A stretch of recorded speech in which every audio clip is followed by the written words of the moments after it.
తాను రాజకీయాల్లోకి వచ్చిన దగ్గర నుండి ఏ అంశంలో కూడా క్లారిటీగా లేకుండా, కమిటెడ్‌గా లేకుండా ఉంటూ వస్తున్న జనసేన అధ్యక్షుడు పవన్ కళ్యాణ్ గారు ఒక్క విషయంలో మాత్రం చాలా క్లియర్‌గా ఉన్నారు. అదే నాకు ప్రభుత్వంలోకి రావాలని కానీ, లేదా ముఖ్యమంత్రి కావాలని కానీ ఆశ లేదు. నాకు ముఖ్యమంత్రి కావాలని ఆశ లేనే లేదు.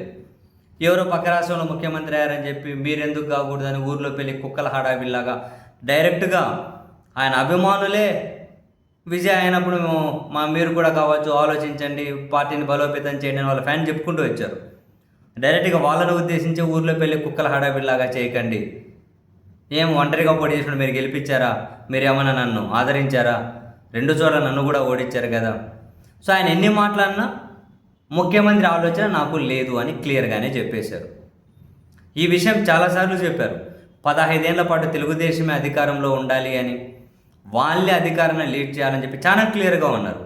కానీ వాళ్ళ అభిమానులు ఇప్పటివరకు ఆశలు పెట్టుకున్నది ఏంటంటే చంద్రబాబు నాయుడు గారు నెక్స్టు రాజకీయంగా సరే ఏజ్ కూడా వస్తుంది కాబట్టి, తప్పుకునే పరిస్థితి వస్తుంది కాబట్టి, తర్వాత కూటమిగా కలిసి ఉన్న ఆ కూటమికి నారా లోకేష్ గారు కాకుండా పవన్ కళ్యాణ్ గారికి నాయకత్వం వహించే అవకాశం రాకపోతుందా అని కొందరు ఎవరైనా ఆశపడితే వాళ్ళ ఆశలను కూడా పటాపంచలు చేస్తూ పవన్ కళ్యాణ్ గారు చాలా క్లియర్గా చెప్పేశారు.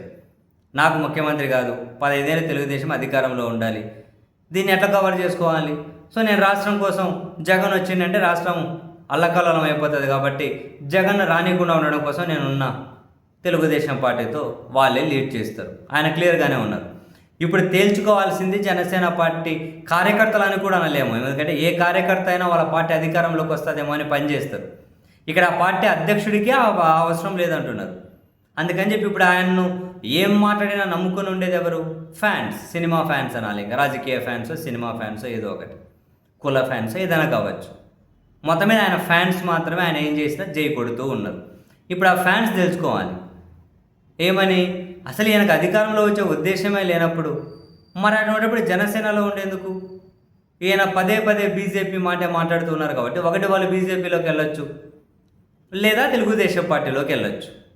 ఇక్కడ ఎవరికైనా అనిపించవచ్చు మరి ఈయన తెలుగుదేశము బీజేపీ వాళ్ళు లేకపోతే నేను లేను అనుకునేటప్పుడు డైరెక్ట్గా ఏదో ఒక పార్టీలో చేరిపోవచ్చు కదా అని. పవన్ కళ్యాణ్ గారు ఏదో ఒక పార్టీలో చేరిపోవచ్చు కదా అని చెప్పి ఎవరైనా అనుకోవచ్చు. అట్లా అనుకునే వాళ్ళు పాపం అమాయకత్వం. ఎందుకని ఈయన జనసేన మూసేసి టీడీపీలోకి పోయింది అనుకో, ఎమ్మెల్యేనో ఎంపీనో మినిస్టర్ అవుతాడు. బీజేపీలోకి పోతే ఎమ్మెల్యేనో ఎంపీనో మినిస్టర్ అవుతారు. అంతకుమించి ప్రియారిటీ ఉంటుందా? ఇప్పుడు ఆయన ఏం మాట్లాడా మద్దతు ఇచ్చి ఏదో కొంత ఉంటారు ఆడ ఏడ గుంపులాగా. సో దాన్ని ముందు పెట్టి ఆయన బ్రహ్మాండంగా పవర్ ఎంజాయ్ చేయొచ్చు కదా, ఒక ప్రోటోకాల్ ఎంజాయ్ చేయొచ్చు, పవర్ ఎంజాయ్ చేయొచ్చు, ఆయన అన్ని రకాల లబ్ధి పొందుతారు కదా. అటువంటిప్పుడు జనసేన పార్టీ వద్దనుకొని ఆయన టీడీపీ బీజేపీలోకి పోలేరు కదా. సో ఆయన క్లియర్గానే ఉన్నారు ఆయనకి ఏం కావాలి అని. ఇప్పుడు తేల్చుకోవాల్సింది వాళ్ళ ఫ్యాన్స్ మాత్రమే. ఆయనతోనే ఉండాలా? సో వాళ్ళు కష్టపడి వాళ్ళు పనిచేసి ఆయనకు అధికారం అంటే ముఖ్యమంత్రి కాదు, పవర్ని ఎంజాయ్ చేసే అవకాశం ఆయనకిచ్చి, అన్ని రకాల లాభాలు పొందే అవకాశం ఆయనకిచ్చి, వీళ్ళు మాత్రం క్షేత్రస్థాయిలో అందరితో తిట్టించుకుంటూ ఆత్మగౌరవాన్ని చంపుకొని ముందుకెళ్ళాలా? లేదు, ఈయన పనిచేస్తున్నది టీడీపీ బీజేపీ కోసమే అన్నప్పుడు డైరెక్ట్ ఆ పార్టీలోకే పోవాలా? ఆయన ఫ్యాన్స్ డిసైడ్ చేసుకోవాలి. ఇక ఆయన్ను ఎవరేం నిందించాల్సిన అవసరం లేదు. ఆయన క్లియర్గానే ఉన్నారు.